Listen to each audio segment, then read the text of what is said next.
छोड़ करके भंवरे भगवान के शरीरों से लिपट गए। क्यों महाराज? कहते हैं कि हमें पहले कहीं से हम थक करके आए, गर्मी का दिन है, बढ़िया थक करके आए, कहीं पानी बट रहा है, तो उस समय हमें क्या जरूरी है? पानी पीना। ठीक है, तब तक हम थोड़ी दूर देखे यहीं पर कोई शरबत बांट रहा है, तो हम पानी पिएंगे कि शरबत पिएंगे? पानी छोड़ छाड़ के शरबत पिलाओ भैया, पहले ठंडक हो रहेगा। तब तक और देखे कि कोई लस्सी बांट रहा है, हम उसे भी छोड़ करके लस्सी पर जाएंगे। यानी कि हमें क्या है, जितना उत्तम से उत्तम उस समय मिल गया, हम उत्तम के तलाश में जाते हैं। उसी प्रकार भंवरों को अभी तक तो ये लगता था कि सबसे ज्यादा सुगंध इस कमल के पुष्प में है, जिनको माता लक्ष्मी ने अपने हाथों से बनाया है। कमल निवासिनी ओ माँ कमला, जिनको अपने हाथों से बनाया है, उससे ज्यादा सुगंध क्या होगा? कहाँ मिलेगा ऐसा सुगंध? और जब वो कमल का पुष्प से बना हुआ माला नारायण के गले में पहुंचा, सारे भंवरे उन फूल को छोड़ करके भगवान के शरीर में लिपट गए। यहाँ पर तो एक ही प्रकार के कमल है, भगवान के यहाँ तो कमल ही कमल है। नेत्र कमल, मुख कमल, चरण कमल, हस्त कमल, कर कमल, सब कमल ही कमल भरे पड़े हैं। अब ये बताइए, ये इस कमल से और वो नारायण वाला कमल कितना अंतर है दोनों में? उसमें जो सुगंध मिलेगा, इसमें कहां? ये पुष्प तो मान लीजिए कि संसार है, और जो नारायण के पास कमल है वही तो भगवान का चरण है, वही तो भगवान का स्वरूप है। तो हमें इस संसार में नहीं फंसना है। ठीक है, हमें परमात्मा ने संसार दिया है, हम इस संसार को भोगेंगे, परंतु कब तक भोगेंगे? जब तक वो नारायण से भेंट ना हो जाए। जब उस परमेश्वर से भेंट हो जाएगा, फिर इसमें क्या लगना है? फिर तो हम उन कमल के पुष्प में लग जाएंगे जिनके चरण कमल हैं, मुख कमल हैं, नेत्र कमल हैं, कमल नयन कहे जाते हैं। भगवान जगत पिता नारायण से मां लक्ष्मी ने विवाह अपना संपन्न किया। जगत पिता भगवान ने जगत जननी समस्त संपत्तियों की अधिष्ठात्री माता लक्ष्मी जी को अपने वक्षस्थल पर ही सर्वदा निवास करने का स्थान दिया। लक्ष्मी जी वहां विराजमान होकर के अपनी करुणा भरी चितवन से तीनों लोक और लोकपतियों को, अपनी प्यारी प्रजा को अभिवृद्धि करती रहती हैं। उस समय शंख, तुरही, मृदंग आदि बाजे बजने लगे, सारे देवता लोग पुष्प बरसाने लगे, अप्सराएं नृत्य करने लगी, गंधर्व लोग गान करने लगे, और सभी लोग अपने अपने काम भूल करके और भगवान के विवाह में लग गए। समुद्र देव से माँ लक्ष्मी प्रकट हुई हैं, तो समुद्र देव पिता हुए, और समुद्र देव स्वयं आकर के माँ लक्ष्मी का कन्यादान किया। मंत्रों से देवता लोग की स्तुति करने लगे। देवता, प्रजापति और प्रजा सभी लक्ष्मी जी की कृपा दृष्टि से शीलादि उत्तम गुणों से संपन्न होकर के सुखी पूर्वक अपने अपने काम में लग गए। सुखदेव जी महाराज कहते हैं कि परीक्षित, इधर जब लक्ष्मी जी ने दैत्य और दानवों की उपेक्षा कर दी, तब वे लोग निर्बल और उद्योग रहित हो गए, निर्लज और लोभी हो गए।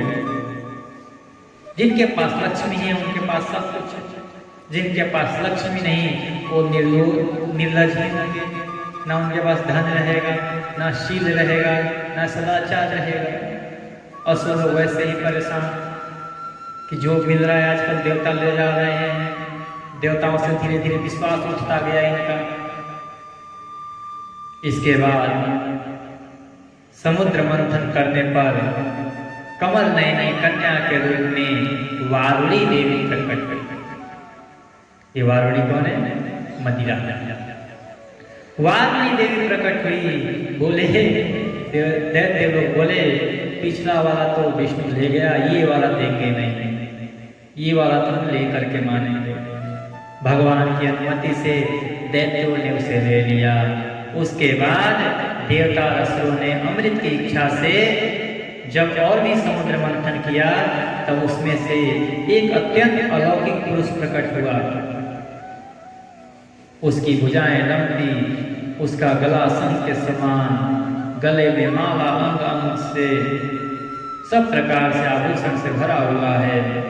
उसके हाथों में कंगन और अमृत से भरा हुआ कलश के जैसा कुछ दिखाई नहीं। जब दानवों ने देखा यदि कुछ लेकर निकल तो रहा है, लेकिन ये लेकर निकल क्या रहा है पता ही नहीं चल रहा है।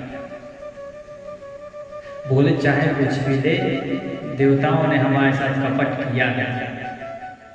और दैत्य लोग उसको देखते ही देखते जो उससे प्रकट पुरुष हुए थे, जो हाथ में अमृत का कलश लिए हुए थे, वे साक्षात विष्णु भगवान के ही अंश अवतार थे। वे ही आयुर्वेद के प्रवर्तक और यज्ञ भोक्ता धन्वंतरी के नाम से सुप्रसिद्ध हुए। बोलिए धन्वंतरी भगवान की। ये धन्वंतरी भगवान इन्हीं के जिस दिन ये प्रकट हुए थे उसी दिन धनतेरस के रूप में मनाते हैं। उस दिन धन्वंतरी भगवान का प्रादुर्भाव हुआ था। उस दिन लोग क्या करते हैं, खूब बाजार में जा करके कुछ ना कुछ खरीदते हैं। खरीदना नहीं है, ठीक है, अपनी भावना है, अपनी इच्छाएं खरीदिए, परंतु धन्वंतरी भगवान कोई धन के देवता नहीं है। धन्वंतरी भगवान तो आयुर्वेद के ज्ञान है, अमृत लेकर के प्रकट हुए हैं। ये औषधि के देवता हैं, आयुर्वेद के प्रवर्तक हैं। ये वो धन्वंतरी भगवान है। जब दैत्यों की दृष्टि उन पर पड़ी, उनके हाथ में अमृत से भरे हुए उस कलश को देख करके शीघ्रता से दौड़ करके और धन्वंतरी भगवान से उस कलश को छीन लिया। महाराज छीन करके लगे भागने। देवता लोग बोले अरे भाई हमको तो सही, थोड़ा हमें दे दो। बोले कि थोड़ा थोड़ा कुछ नहीं, अब सारा हमारा होगा। एक बात यहाँ ध्यान देने योग्य है, अमृत से पहले बहुत चीज पदार्थ निकले, इतने सारे पदार्थ निकले, कामधेनु निकले, कौस्तुभ मणि निकला है, कल्प वृक्ष निकला है, वारुणी मदिरा निकली है, लक्ष्मी जी निकली है, चंद्रमा निकला है, ये सब निकले। परंतु इन लोगों ने मंथन को रोका नहीं। जिसको इतना खजाना मिल जाए वो बोलेगा अब तो बहुत हो गया, क्या अमृत को लेकर करेंगे, बस हो गया। ये लोग रुके नहीं, निरंतर लगे रहे। कब तक लगे रहे? जब तक अमृत प्राप्त न हो। इसको जीवन में उतारिए, इस बात को। हमारे पास सभी प्रकार के भोग्य पदार्थ आएंगे, धन भी मिलेगा, ऐश्वर्य भी मिलेगा, ऊंचा पद भी मिलेगा, खूब खजाने आएंगे, खूब नाम होगा, खूब शौहरत होगा। लेकिन उससे हमें वहीं पर नहीं रुक जाना है कि हम बस हमारा नाम हो गया बस, और हमें क्या चाहिए, सब भक्ति भाव छोड़। यही तो होता है ना कि हम शुरू में थोड़ा सा भक्ति में लगे, या हम अपने भाई हम थोड़ा सा कथा करने लगे, बस थोड़ा सा कोई मेरे को एक दो लोग जान गए, बस हो गया। अब मुझे क्या करना, अब कौन हो तुम, कौन हो ये, मैं किसी को नहीं जानता, बस मैं अपने आप में। कथा का मतलब यही नहीं है कि कथा करना ही करना है। केवल और केवल एक ही लक्ष्य होना चाहिए, वो है भगवान की प्राप्ति। उस भगवान की प्राप्ति के पहले बहुत सारे साधन मिलेंगे, सभी साधनों को छोड़ना भी नहीं है।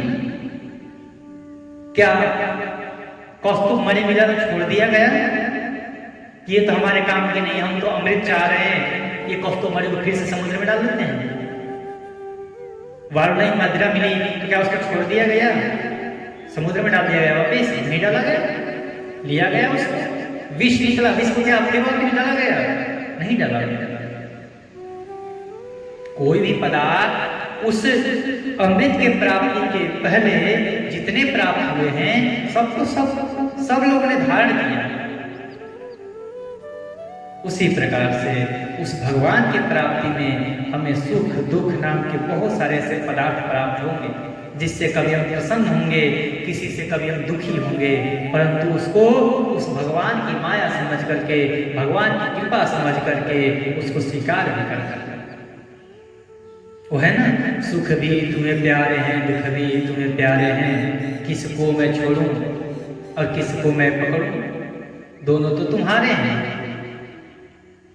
सब तुम्हारे हैं, किसी को छोड़ना और किसी को पकड़ना नहीं है। जो भी है भगवान की मर्जी है, आने दो। मैंने शायद आप लोगों को सुनाया होगा, बहुत पहले की बात है। एक महात्मा जी थे और नाव में बैठ करके गंगा जी का बनारस में दर्शन कर रहे थे। उनके पास कुछ नहीं था, हाथ में केवल एक कमंडलू पड़ा हुआ था। जब नौका वाला बीच गंगा जी में ले गया तब वहां जाकर के बोल रहा है सब लोग सावधान हो जाएं और ये जो तैरने वाला इसमें बांधा गया है उसको अपने शरीर में बांध लिया। जो तैरने वाला दिया गया है जैकेट जैसा, उसको अपने अपने शरीर में लगा लें, क्योंकि नाव में पानी भर रहा है और नाव कुछ देर में डूब जाएगा। जिसको जिसको तैरने आता है वो तैर के निकल जाना, और नहीं तो सब के सब डूब जाएंगे। महात्मा जी देखे कि नाव डूबने वाला है और नाव में पानी भर रहा है, बस अपना डोल उठाए, जय गंगे मैया, जय गंगे मैया, जय गंगे मैया करके गंगा जी में से जो जल है गंगा जी का वो नौका में डालने लगे। सब देख करके आश्चर्य में पड़ गए कि ये बाबा पागल तो नहीं हो गया है। मैंने कहा कि गंगा जी का जल इस नौका में भर रहा है, ये तो और भरे जा रहा है इसके ऊपर। तब तक कुछ देर बाद जो नौका का चालक था वो बोला कि अब चिंता लेने की कोई बात नहीं है, ये जहां नौका फंसी हुई थी वहां से निकल गई है, जो छेद थी वो छेद भर गया है, अब डरने की बात नहीं, अब हम लोग सब लोग सुरक्षित हैं। बाबा ने सुना हम सब लोग सुरक्षित हैं, बस जितना नौका में जल डाला हुआ था अब नौका से जय गंगा मैया करके गंगा जी में वापस करने लगे। सब लोग ये देख रहे थे कि बाबा को हो क्या गया है। जब हम कहे कि नौका डूबने वाली है तो ये गंगा जी में से नौका में डाल रहे हैं, और जब कह रहे हैं कि नौका निकल गई है ये नौका में से गंगा जी में डाल रहे हैं। ये कर क्या रहे हैं बाबा? किनारे पर नौका लगी है, सारे यात्री उतर गए हैं, तो जो नौका चालक था वो उस बाबा से कहा कि बाबा एक बात पूछें। बाबा ने कहा कि हाँ पूछो। बोले कि जब मैं कहा कि हमारी नौका डूबने वाली है तो आप गंगा जी से जल हमारे नौका में डालने क्यों लगे? और मैंने फिर कहा कि हम सुरक्षित हो गए हैं, अब हमें कोई चिंता की बात नहीं है, आप नौका से जल निकाल करके बाहर डालने लगे। बोले कि प्यारे ये तुम्हारे मर्जी की बात नहीं है, हम तुम्हारे मर्जी पर नहीं चलते हैं, हम उस ऊपर वाले की मर्जी पे चलते हैं। जब तुमने कहा कि हमारी नौका डूबने वाली है तो मुझे लगा वो परमेश्वर तुम्हारे द्वारा मुझे सूचना दिलवाने वाला है कि मेरी मर्जी है कि नौका डूबेगी। जब मुझे लगा कि मेरा परमेश्वर का मर्जी है कि नौका डूबेगी तो उसकी मर्जी में मेरी मर्जी है। वो 2 कदम डुबा रहा है, उसमें मैं भी सहायता कर दिया, लो डूब जाओ और डूबे। उसकी मर्जी में मेरी मर्जी है, वो डुबाना चाहता है तो हम तो उसके दास हैं, वो जो करना चाहे हम उसमें साथ देंगे। उसके डुबा रहा है, ले 2 कमंडल हमारे तरफ से ले जाओ। और तुरंत तुमने कह दिया कि नौका बच गई है, अब कोई सुरक्षा, अब कोई चिंता की बात नहीं है। फिर मैंने सोचा वो चाहता है कि सबको बचाना है। मैंने बोला अरे ये तो गलत कर दिया, अब जितना डाल रखा था उतना सब निकालना पड़ेगा। मैंने सारा जितना डाल रखा था जल सब निकाल करके बाहर कर दिया। नौका चालक वहीं पर बाबा के चरणों में पड़ गया कि धन्य हो बाबा, भक्त हो तो आपके जैसे। नहीं तो लोगों के पास यदि कोई दुख आ जाए, छोटे से लेवल कहीं कांटे भी चुभ जाए, उस भगवान को कोसने लगते हैं लोग कि भगवान तुमने इतना बड़ा दुख दे दिया। और एक आप हो कि वो जो चाहते हैं बस आप सुनते हो कि भगवान नहीं चाहते, उसी में लग जाते हो। देवताओं ने वही किया, दानवों ने वही किया, जो दिए सबको सहजता पूर्वक स्वीकार किया, कोई ना कोई स्वीकार ही किया उसको। हाँ, जिसकी जैसी स्वभाव हो उसको ऐसा स्वीकार किया, लेकिन छोड़े नहीं, अपने निरंतरता को छोड़े नहीं जब तक अमृत प्राप्त नहीं हुआ। और उनका मेहनत रंग लाई महाराज। अंत में उस अमृत के कलश को धन्वंतरी भगवान स्वयं लेकर के प्रकट हुए। जब धन्वंतरी भगवान लेकर के प्रकट हुए, असुर को दौड़ पड़े और अमृत का कलश छीन करके लगे भागने। देवता लोग बोले ऐसे तो ये सारे अमृत पान कर लेंगे और ये अमर हो जाएंगे, फिर तो ये मरेंगे ही नहीं। अब पहले ही अभी बलशाली हैं हम लोगों से, और भी बलशाली हो जाएंगे, इसीलिए इनसे तो छीनना पड़ेगा। देवता लोग भी दौड़ पड़े और उधर दोनों में हुई भयंकर लड़ाई। कभी देवता लोग असुर से उस कलश को छीन ले, कभी असुर लोग देवताओं से कलश को छीन ले। ऐसे करते करते बहुत दूर तक पूरा भ्रमण करते रहे महाराज। बहुत दिन बीत गए। वो कलश का जो अमृत है, एक बूंद नासिक में गिरा, एक बूंद उज्जैन में गिरा, एक बूंद प्रयागराज में गिरा और एक बूंद हमारे इस नगरी में गिरा। ये 4 जगहों पे वो कुंभ से छलका हुआ अमृत गिरा। इसीलिए 4 जगहों पर महाकुंभ लगता है। महाकुंभ उसी अमृत के गिरने से लगता है। ये 4 स्थानों पर अमृत का वो बूंद गिरा है। और कब लगता है? जब सूर्य भगवान मकर गति में रहते हैं, तब जाकर के वो कुंभ लगता है। और वो 12 वर्षों पर ही लगता है। अब सब देवता लोग दौड़ रहे हैं, कभी ये ले, कभी वो ले, कभी ये ले, कभी वो ले। भगवान ने देखा कि इनका कुछ ना कुछ उपाय करना पड़ेगा, नहीं तो ये ऐसे लड़ते रहेंगे, अमृत कोई पिएगा नहीं। 4 बूंद तो गिर गया है, कोई सारे ना गिरा दे तो हर जगह कुंभ लगाना पड़ेगा। भगवान नारायण देवताओं का काम बनाने के लिए और असुरों को उनकी धृष्टता का दंड देने के लिए स्वयं एक दिव्य आभूषण से युक्त एक अप्सरा के रूप में आए हैं, जिसका नाम मोहिनी बताया जाता है। भगवान स्वयं मोहिनी अवतार धारण किए। बोलिए मोहिनी भगवान की जय। भगवान मोहिनी रूप धारण किए महाराज, और मोहिनी रूप धारण करके आए हैं। बोले कि मैंने सुना है कुछ यहाँ अच्छा काम हो रहा है। अब सारे देवता और असुर देख करके मोहिनी जी को उन पे लोभा गए। भैया इतनी सुंदर स्त्री कहाँ से है? सबने पूछा ये देवी आप कौन हो? उन्होंने कहा कि मैं तो जो भी हूँ वो तो ठीक है, पहले आप लोग बताओ कि आप लोग कौन हो? ऐसे देखने में तो किसी ऊंच कुल के लगते हो। बोले कि हाँ हम ऊंच कुल से हैं। बोले कि किस कुल से हो? उन्होंने कहा कि हम कश्यप ऋषि के संतान हैं। बोले कि अच्छा, तो कश्यप ऋषि इतने बड़े ऋषि के संतान होकर के आपस में लड़ रहे हो? बोले कि हम आपस में इसलिए लड़ रहे हैं कि ये देवता लोग हैं और हम दैत्य हैं, इनकी माता अलग है, हमारी माता अलग है। बोले कि माता अलग होने से क्या हो गया, पिता तो तुम्हारे एक ही है, फिर क्यों लड़ रहे हो? उन्होंने कहा कि हम लोगों ने इतने भयंकर समुद्र का मंथन किया है और इसमें से जो अमृत प्राप्त हुआ है वो हम इसको धारण करेंगे, हम इसको लेंगे। देवता लोग इसके अधिकारी नहीं है। बोले क्यों नहीं देवता लोग अधिकारी है भाई? जब समुद्र मंथन दोनों ने मिलकर किया तो बराबर का हक बनता है। उन्होंने कहा कि ठीक है, आप बात तो सही कह रही हो, परंतु ये देवता लोग को दे देंगे, देवता लोग लेकर के भाग गए तो इसका गारंटी कौन देगा हमें?